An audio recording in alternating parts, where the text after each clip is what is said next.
What a disaster. Hello and welcome to another episode of In the Trenches with Gang Green. I'm your host, Bubbs. Today is Sunday, September 29th. We are just a little bit removed from a disastrous, embarrassing, pathetic performance out at MetLife Stadium as the New York Jets fall to Bo Nix 60 yards and the Denver Broncos 10-9 in a game where the New York Jets could not find the end zone, where there was a point they were on the 1 yard line, first and goal, and they still couldn't find the end zone. And the rest of the afternoon, they couldn't find the end zone. This loss was embarrassing, is frustrating on so many levels. It is pathetic. It is a same old Jets type of loss as they now fall to 2-2 on the season before they have to travel across the pond to London to face a Vikings team led by Sam Darnold, who is 4-0 going into that game. And then after that, they've got the Buffalo Bills on Monday night, and then they've got the Steelers on the road on Sunday night. This was a game that the New York Jets should have won. This was a game the New York Jets, just despicable performance on so many levels. To lose a game like this, one of the worst losses we have seen in a very long time, given the talent discrepancy between these two teams, given what the Broncos did out there today. They didn't even play well. They lost to a quarterback that threw for 60 yards and missed some horrid passes. Awful afternoon for the Jets. After last week, I don't even really know where to begin, but I'm going to start with the coach, because to me, this ultimately falls on the coach. And we'll get to the offensive line. Wasn't a good day for them. We'll get to the offense. Definitely wasn't a good day for them. We'll get to even Hackett here in a second. But to me, this ultimately falls on Robert Saleh. This falls, you got to look at the top and you got to work your way down. To me, this falls on Robert Saleh.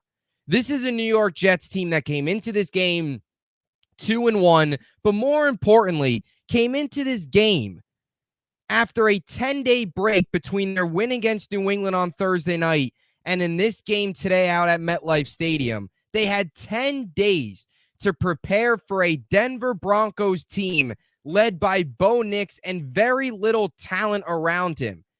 And they will go out there and lose. How many times do we need to see this year in and year out from this coaching staff? They were not prepared right from the start. 10 days not prepared. How many times in Robert Saleh's career, you just look at what he does after bye weeks, he's no good. After bye weeks, when this guy has so much time to prepare, he can never get the team ready. Right from the get, this team wasn't ready to play. And I'm so sick and tired. I'm going to say this right now. And apologize if I'm all over the place in this podcast. I'm so fed up. As always, we'll have another episode tomorrow where, this is fresh. The game ended about 20 minutes ago, so this is super fresh. So I'm just frustrated as all heck, as every other Jet fan watching this, I'm sure, is just as frustrated. And we'll have another episode tomorrow where I'll have kind of a 24 hours to digest this, watch the film, of course, tomorrow morning, which is going to be awful. But either way, this is a Jets team that came into this game at home against Bo Nix and the Broncos, who they saw go into Tampa and beat the Buccaneers last week.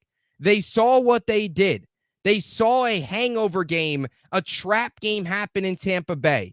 And obviously, they were not ready. They took this opponent lightly because it was clear as day they weren't ready right from the start. And they lose this game, and they don't score a freaking touchdown. They don't even score a touchdown. This was 2023 all over again. Legitimately. Not only was it raining, it rained every single day last year at MetLife Stadium. Every single home game last year, it rained. Not only was that the same thing as 2023, but the atrocious offense and atrocious coaching was the same as 2023. And let's be honest, it's been the same for 14 years. That's why this team has continued to pump out garbage year in and year out and haven't made the playoffs in 14 years. Because of days like today where it's a trap game, they play like trash at home and get booed out of the stadium. And I don't even want to hear the excuse of, it was raining. Enough of that. You've got to be able to adjust. I know all week the forecast looked like it was going to hold up, but are we seriously sitting here and acting like these guys haven't played in the rain? Seriously? I mean, if anything, the Jets should be well equipped to play in the rain because that's all they did last year. They didn't do it well, but that's all they did was play in the rain at home. And guess what? It wasn't like the sun came out when the Broncos were on offense. They were dealing with the same crappy conditions. So I don't even want to hear that nonsense excuse of, oh, it was raining, low scoring game, raining.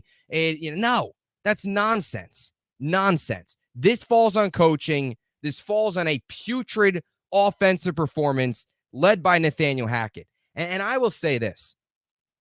I don't want to sound ultra negative, but the New York Jets are very lucky that Will Levis sucks.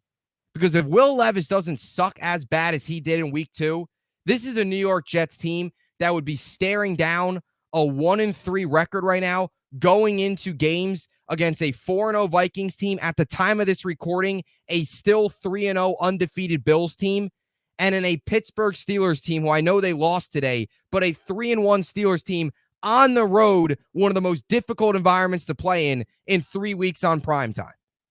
They are very lucky. Robert Saleh was very lucky. Will Levis sucks. Because if he didn't suck so bad, this team would be 1-3.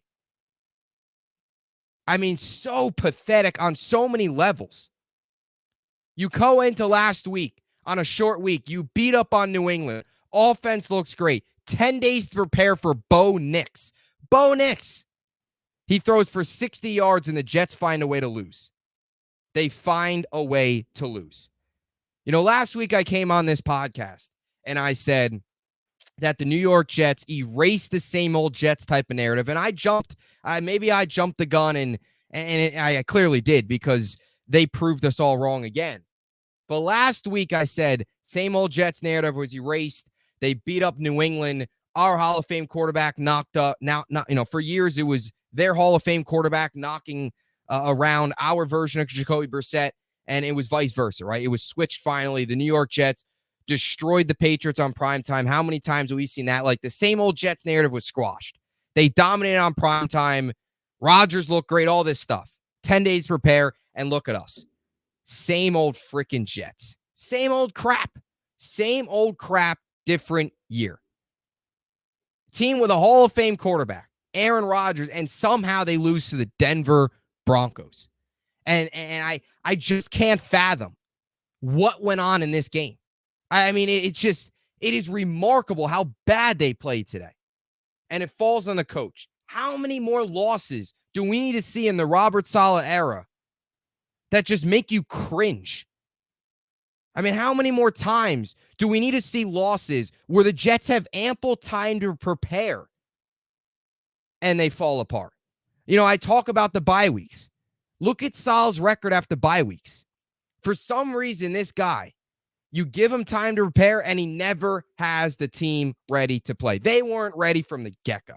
They weren't. You knew this game was going to be 9-6, 10-7 right from the start. When you had the Garrett Wilson fumble and all the stupid penalties, which is on coaching. This guy's been here since 2021, and every single season, it's the same nonsense with these stupid penalties. 15 penalties today from the New York Jets. 15 penalties. Or I apologize. Yeah, right. 13 or 11, whatever it was. 13 accepted penalties today. For a total of 90 yards. The Broncos only had 5.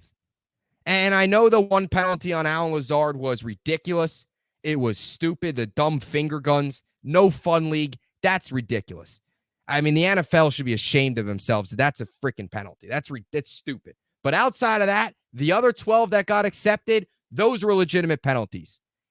And they're the same penalties we've seen for years. False starts, offsides, the same undisciplined, garbage, trash, bad coached football team. 2024, same old Jets loss. Same old Jets type of performance. It was really only fitting that the New York Jets crapped the bed today with Zach Wilson in the building. It really is. I mean, I mean, this looked like 2023, and Zach Wilson was in the building. Only fitting. So we've talked about Robert Saleh, and there's no accountability. We know this. This is why this stuff happens every year, because there's no accountability. With the stupid offsides. I mean, Will McDonald, he's been great great through the first 3 weeks. He jumped offsides twice today. One of the plays, I think he was actually lined up in the neutral zone. Then he had the offsides. You had the stupid Irv Charles penalty. I don't know what Irv Charles thought he was doing. Running it. I mean, the ball wasn't even close to the Broncos returner, and he runs into the guy. I mean, like, what kind of stupid penalty, stupid play is that? It's just pure stupidity. It's just so disappointing. So disappointing. And I'm not saying that the Jets are going to fall apart, but 2-2 staring down a Vikings team who, look, I know as much as we want to say, oh, it's Sam Darnold. The guy's playing lights out right now. So, you got to remove the name as much, just like all of us Jets fans sit here and say, remove the Jets, remove the logo. If you just look at this roster, it's an elite roster. At least we thought it was. Today it wasn't. But that's the same thing with Darnold. Like, remove the name, remove the history from him. And if you just look at his numbers, you just watch him play unbiased, he's playing at an elite level. So I don't want to hear, oh, it's just Sam Darnold. No, he's been playing at elite level. You can't take it away from him. He's not all of a sudden just going to turn back the clock and turn into Jet Sam Darnold. No, obviously something's clicked there. And guess what? Their number 2 receiver in Jordan Addison is healthy now. So now he's got 2 big weapons to go to. And then you've got the Buffalo Bills. The Jets aren't even in the same spectrum right now as the Buffalo Bills.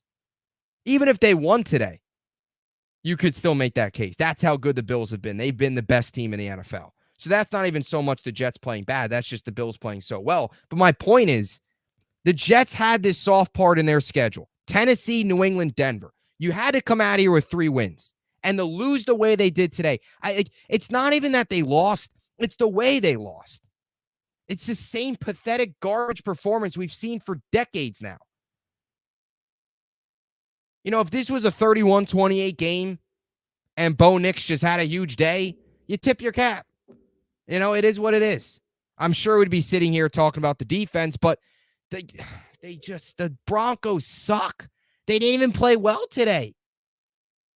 It's just so sad. It's just pathetic on so many levels. So many levels. 60 passing yards and a completion percentage under 50% beats the Jets. Sick to my stomach. Gross. Pathetic. Whatever word you could think of probably describes this loss. So that's the Saleh. That's just the opening rant. You look at in terms of Hackett's play calling. I mean, there's got to be a serious discussion about changing the play caller. There's got to be a serious discussion. I don't know who the heck you go to, because the offensive coaching staff is pretty flawed to begin with. But the Hackett play calling is awful. I mean, they had to score 1 touchdown. All they had to do was score a touchdown. That's all they had to do. And they win this game. You get not a gift, because it was the right call, but you get a pass interference call in the end zone. So it's sort of a gift. I guess more, you get a gift. It's a gift, right? I don't want to say it's a gift meaning it was a bad call. No, it was the right call, but it was a gift in terms of the Jets weren't moving the ball, and all of a sudden they look up, they got 1st and goal on the 1-yard line. And they couldn't punch it in. And I don't understand, and we'll break down the offense here in a second, but I have to get this off my chest, because this, to me, just changed the game. Like, if the Jets score there, they win. They win. Add 6 points or 7 points. I mean, Greg the Leg sucks right now. He can't hit freaking, if he kicked the football off a boat, he couldn't hit water right now. And he's been off since whatever the heck they call it, training camp. Sorry, I can't think. He's been off since training camp, but we've all swept it under the rug. Even his the field goals he made today, they were even hooking left, right inside the upright. This one hooks right. Left, right, can't hit center. He's been bad. He also missed that kick last week against New England. Gets swept under the rug, of course, because, well, they won 24-3 and all that stuff. But Greg the Leg hasn't been the same consistent guy. The only guy on this team that has been consistent is Thomas Morstead. He's the only guy. From a, and I guess Mike Williams would be good, Braylon Allen would be good. Those are like the only two guys right now on the offense. But like in terms of overall team, and Quincy Williams, there's only a couple hand-picked guys. And it wasn't all on Rodgers today. We'll get to him in a second. But the play calling is horrible. First and goal, run with Brees. Okay. You're going to go run there. He doesn't get anywhere. They bring in Solomon Thomas. They bring in Max Mitchell. We saw them do this last week. Heavy formation, bring in the big guys. They don't get anywhere. That's that moment. First, I wouldn't have ran it with Brees to begin with. But okay, first and down, you want to try and get Brees in the end zone, fine. The next down, second down, Braylon Allen should have been in the game. He's not. They run the same play with Brees. Doesn't go anywhere. Doesn't go anywhere. Third down, they bring in Braylon Allen. What do? They pass. Hey, what are you doing, Nathaniel Hackett? What are you doing? Your 240-pound beast of a running back who has been, let's just say like it is. I know people are scared to admit it, but Breece Hall has not been the same player that he was in the first 2 years of his career through 4 games this season. He just hasn't been. Let's just tell like it is. Braylon Allen, in terms of yards per carry, has been significantly better than Breece Hall. And that's not lying. That's the truth. I know people are scared to, beat up, criticize Breece Hall, but it's the truth. Braylon Allen has been better than him from a yards per carry production standpoint so far. He just has been. And you saw it today. He had the hot hand clearly. But my point is, why are you bringing in your 240-pound back that is meant for situations like that? And then you pass it. Why are you doing that? Run that with Braylon Allen. You shouldn't even been in that situation. You should have ran it with Braylon Allen again and again. Or first and second down. It's just so bad. And I'm not saying, and that's why you drafted Braylon Allen. Look, what he's doing now is great, but you didn't draft him to be your every down back. You drafted him for those short yardage situations. Today, he kind of turned into your every down back because Breece Hall was playing like trash, but you get the point. That's why you drafted him. 3rd and 1, first and goal, 1 to 2 yards. That is why. And there was one play late in the game, it was 3rd and 1. They finally ran it with him and it converted. It's like, oh, who knew? Maybe the guy that's, maybe the guy that's built like Derrick Henry should get some carry. It's just that has been one of my biggest complaints. As much of it, Braylon Allen's been great. Their usage of it has been so questionable. First and goal, why is Breece? Okay, I could sort of wrap my head around. Okay, first down, you want to try it with Breece? Fine. Second down, third down, seriously, third down, you bring him in, they pass. They pass the football on 3rd and goal from the 1 with Braylon Allen in the game. I mean, that is, you don't have to be very smart. If you could tell somebody that doesn't watch a single lick of football, tell them the situation they're in, and they would go with Braylon Allen. You don't have to be a genius. This is simple stuff. But Hackett's stupid to no end. Pathetic. Gross. The mishandling of those red zone situations. I mean, that's 2023 right there. That is literally 2023. Get to the 1-yard line, can't score. Get in the red zone, can't score. Settle for a Greg Zuerlein chip shot field goal. And then they go for it on the 4th and goal. They were going to go for it. And you get the stupid, I think it was the offsides. It's just, I don't know, man. I don't know. Let's look at the rest of the notes here and see what else. When the game was over, my mind was spinning. I wrote it all down because I know I wouldn't remember it all. In terms of the rest of the team, I guess we can kind of go into my ranting is kind of subsided here. We'll get to the rest of the team here, break down some of the performances. I mean, look, Rodgers was not I mean, normal Rodgers today, no doubt. And then he got banged up. Hopefully he's okay. It doesn't seem like it's anything major. Hopefully he's all right for London. I don't know when the Jets are going to fly out there. I think they might fly out there tomorrow or something. I don't know. I'm sure we'll know at some point when exactly the Jets. We might already know. I just might not. Hey, look, the offensive line was pathetic today. So wasn't a good day there. Rodgers was sacked 5 times. The penalties, they were always behind in drives. They couldn't, an offense that already was struggling. You just hurt yourselves. You shoot yourself in the foot with the stupid penalties. The same stupid penalties that we've seen under this coaching staff time in and time out. So, I mean, he finished 24-42, 225 yards. I mean, there was obviously a clear disconnect. Couple of those throws, it looked like a couple of throws he lost it, like it slipped from his hand. I mean, look, the reality with the offense, the way I look at it is they had 2 chances in the fourth quarter. As much as you want to say all this other stuff, they had 2 chances in the fourth quarter to go down and pick up points. They were down 10-9, and they had 2 chances. Really 3, if we're being honest. Really 3 chances. I mean, they had 3 drives in the fourth quarter. They go down 10-9. The Broncos kicked the field goal with, I think it was 13:34 left in the third quarter or fourth quarter. The Jets from there on out had 13 minutes, 3 offensive possessions to score. All they had to do was kick a field goal. And instead, what do? Punt. And then the fourth down there, Rodgers was sacked. And then they missed the field goal. That's what they do. And really, it came down to those final 2 drives. So no matter which way you look at it, the offense had a chance. 2 drives late in the game, and it wasn't good enough. Whether it was some poor throws from Rodgers, it was the offensive line. There was some plays where nobody was open. There was a really nice play where just a really nice play fake. Rodgers faked it to, I think it was Allen still in the game, and he rolled out and picked up 8 with his legs. That was probably the highlight of today.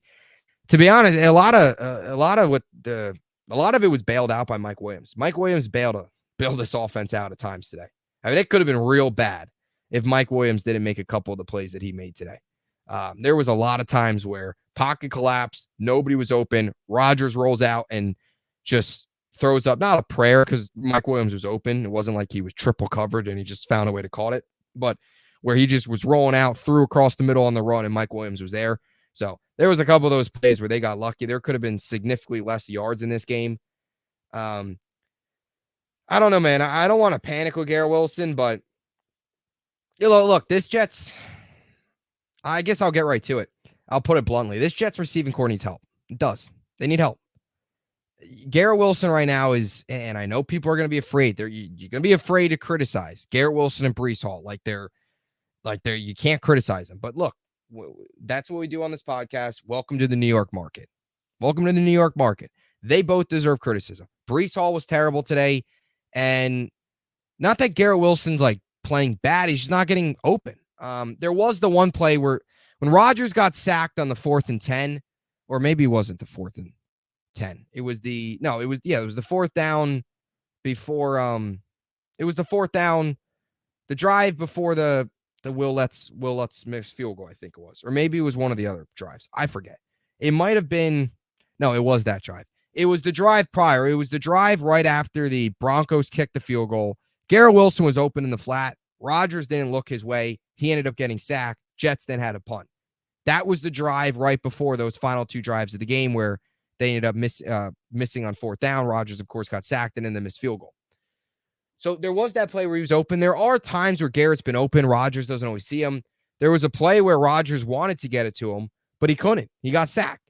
So it's a mix. It is certainly a mix of Garrett and Rodgers not on the same page. Garrett not always getting open. He had the fumble today, which was unlike him. He did have the really nice grab down the sideline, one of the only highlights of the day from the offense, but to put it simply, he's got to be a heck of a lot better. He's got to be significantly better than where he is right now.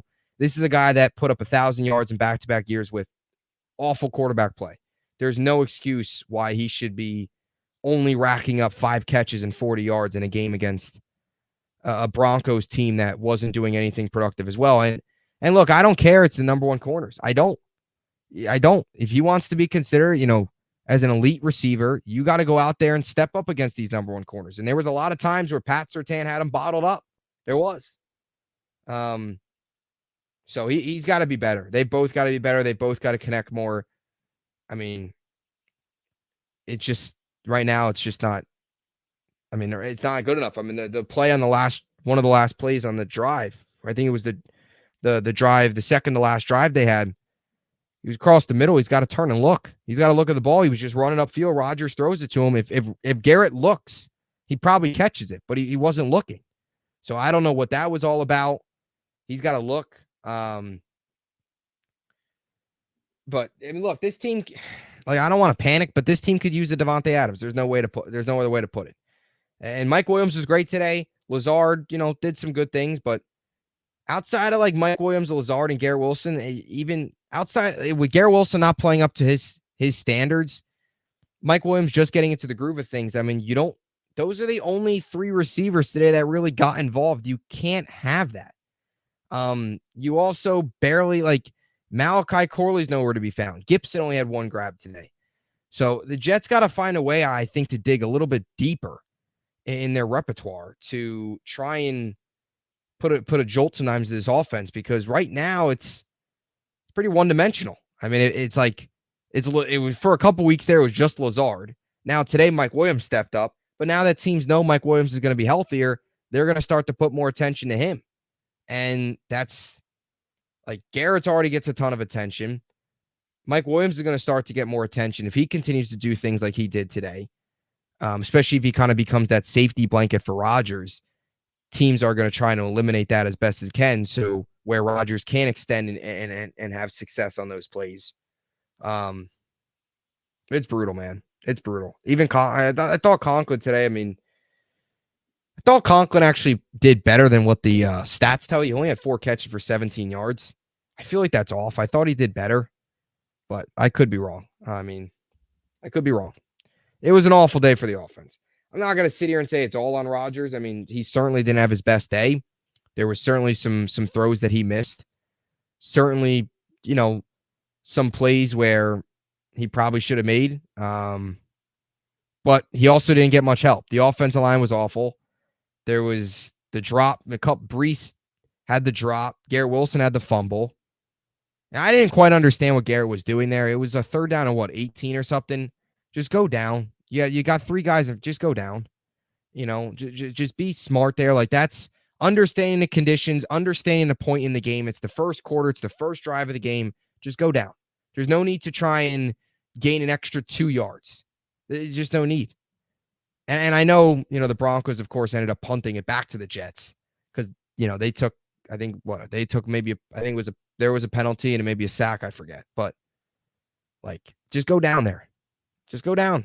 No need to try and do more than that on a 3rd and 18 where you're clearly mailing it in based on the play call. So Mike Williams is great today. He did a lot of good things, but I mean, other than that, not a whole lot going on from a passing game perspective. As for the run game, like I said, Braylon Allen was good again. Brees was terrible. This was probably the worst game of Brees' career, which is saying something because it was against the Denver Broncos. And this is a Broncos team that is that Brees has dominated in his career. So this was a really rough one for him. Between the drops, not getting anywhere. His longest run of the day was 3 yards. 3 yards. That doesn't tell you all you need to know about the Jets offense, that Brees Hall's longest run of the day was 3 yards. I don't know what to tell you. So that was it. Brees was terrible. And to be fair, Brees got to be a little bit better. Early in the season here, his yards per carry has been pretty down. He's averaging well under 3 yards per carry. He was at 3.7 going into this game. I don't think today's game registered, so he'll probably be down to maybe 3.5, 3.4. This is a guy that in his career has a 4.7 yards per carry, which kind of tells you right now he's averaging almost a whole yard less than he usually does. And I know a lot of it's been swept under the rug because he's been able to still find the end zone. He's, of course, been a big threat in the receiving game. But days like today, where you needed the run game in the rain. For him to have his career worst day was terrible timing. So that's the offense. The offensive line was terrible. I mean, it was awful. I'll have to look at again, I'll watch the tape tomorrow morning. So I'll see kind of where, when I log on and see the all 22 tomorrow, I'll get a better idea what Olu did. I don't want to sound like a coach right now. I got to go watch the tape. But I don't know. Olu, I thought there was a couple plays. There was the one play where he had a really nice rep. I forgot. I think it was one of the plays. Rodgers might have gotten it out to, I forget if it was a pass run, whatever, but it was a really nice play. Kind of let the defender do all of his moves and kind of backed off and let him come into him and didn't fall for anything that the edge rusher was doing. So I really like that. There was a couple plays where they got by him. And of course the penalties. He had a couple penalties. The left side was getting penalized a lot. I think Simpson and Tyron Smith might have had like 2 each. Couple poor reps from AVT. Tittman, other than probably some bad snaps, it's tough to always tell sometimes with the centers, but it wasn't a good day for the offensive line. I'll tell you what, I'm not going to come onto the podcast tomorrow and talk about offensive line PFF grades being a positive, because they're not going to be. They're going to be pretty ugly. So that's about that. As for the defense, I don't know, man. The defense was great all day, but then again, you look at it, you look at it down the stretch, right? You great all day, but then you go into the second half and they allow the touchdown and the field goal, 10 points there. Not going to kill them for it, because the offense should have played a whole lot better. I think if you're blaming the defense today, I don't think you're properly dissecting the game. I mean, the defense let up 10 points. The defense let up 10 points. If the New York Jets make one more field goal, or I don't know, like normal NFL teams score when you're on the 1 yard line, they would have won this game. So I'm not going to sit here and crush the defense. I know in the second half, they maybe let up a little bit. They kind of let Bo Nix get into a groove. So you want to criticize them and say they didn't quite finish, fine, but what did you really expect them to do? I mean, I predicted the Jets to win this game 31-13. The Jets let up less points than I thought they would, and they found a way to lose, which is somehow even worse than, I don't know, somehow makes this loss worse. The one thing with the defense was, I mean, the Will McDonald today had a couple penalties, which was bad. He had the one penalty where he's lined up in the neutral zone, and he had the other one where he was offsides. Probably his worst day this season. I mean, he didn't even have a tackle. He did have one quarterback hit, but he didn't even have a tackle. So this was by far Will McDonald's worst game of the year. 2 penalties, didn't register a tackle, so he was nowhere to be found. I mean, they didn't have a sack. They got to Nix. They pressured him, but they didn't have a sack. I mean, I'll be honest. I think a lot of the defense today was Bo Nix. I mean, Bo Nix was kind of the Jets' defense. Like, he was that bad that he was helping the defense out. So the defense today didn't have to do. They really didn't have to. They really didn't have to do a lot on offense. They really didn't. So they didn't have to do a lot on offense, like in terms of the defense, rather. Like Bo Nix, some of those throws Bo Nix was throwing it like I don't even know what he was doing. Some really bad ducks. And so my point to the defense, sorry, I'm losing my train of thought. I'm so frustrated. I'm so tired of this garbage. My point is, like, Bo Nix had moments today where he just, like, he made terrible throws, so it wasn't even the defense had to play well. Like, Bo Nix just made garbage throws, so they got off the field.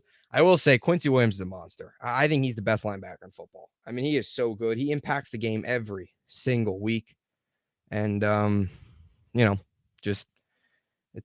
it is just sad that you wasted performance like that from him. But he was excellent again today. He had the forced fumble. He had a couple really, really nice tackles, open field, a couple nice tackles against the run. That was another thing, too. I thought the defense early on did a good job stopping the run. But then in the second half, Javonte Williams started to find some openings. Jaleel McLaughlin started to find some openings. They finished with 126 rushing yards, 4.1 yards per carry. So not exactly what you want to see there. They found a little bit of a rhythm. But look, I'm not going to sit here and complain about the defense because they allowed 10 points. The New York Jets should win a game with Aaron Rodgers. The Jets against Bo Nix with Aaron Rodgers should win a game when the defense holds them to 10 points.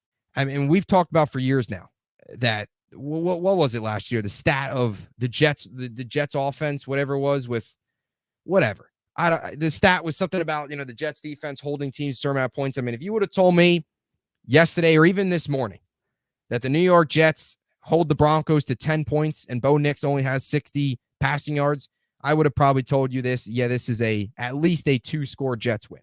But it wasn't because they didn't come ready to play. The coaching sucks. There's too many penalties. The offensive line sucked. The offense sucked. And they found a way. I mean, Bo Nix at one point was 6 of something for -6 yards or whatever garbage it was. I mean, he almost went the entire half without passing for positive yards. I mean, how? How does that happen? And you lose. And then you lose. Just so despicable on so many levels. Anyway, that'll do it. Let me know your thoughts in the comment section down below. I feel like I have more to say. But I don't think I think I've covered everything. Penalties awful, solid stinks.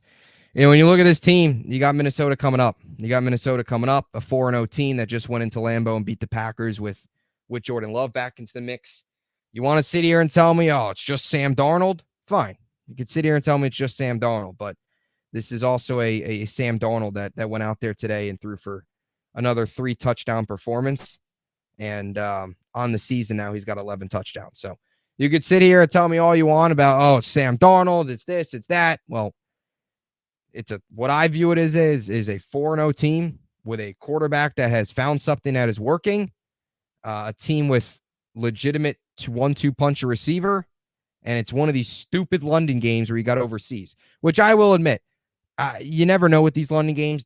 There's always at least one team that comes out sleepwalking, so maybe the Jets catch a break here, and Darnold and the Vikings come out sleepwalking.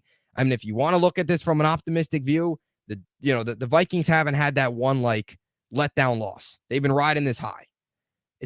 You assume it would come at some point. Does it come against London? Maybe. Who knows? But the fact of the matter is the Jets are 2-2. They lost to a Broncos team that their quarterback threw for 60 yards, and now they stare down a 4-0 Vikings team, a 3-0 Bills team, and a 3-1 Steelers team. This is the tough part of the schedule. We talked about this at the beginning of the year. Go 3-1 before this difficult part of the schedule. We thought Minnesota would be easy at the beginning of the year. That has obviously changed. Although our expectations on Buffalo and Pittsburgh have remained the same. Maybe they've even raised with the way Buffalo is playing. They're literally the best team in football. So it's a bad day to be a Jets fan. That's all I'll say. I'll talk to you guys tomorrow with more takeaways, maybe some more calm thoughts. We'll probably deep dive into the numbers. I'll watch the film tomorrow, or I'll try and watch it. So talk to you guys soon. As always, until next time, we're all in this together. Jets, Jets, Jets.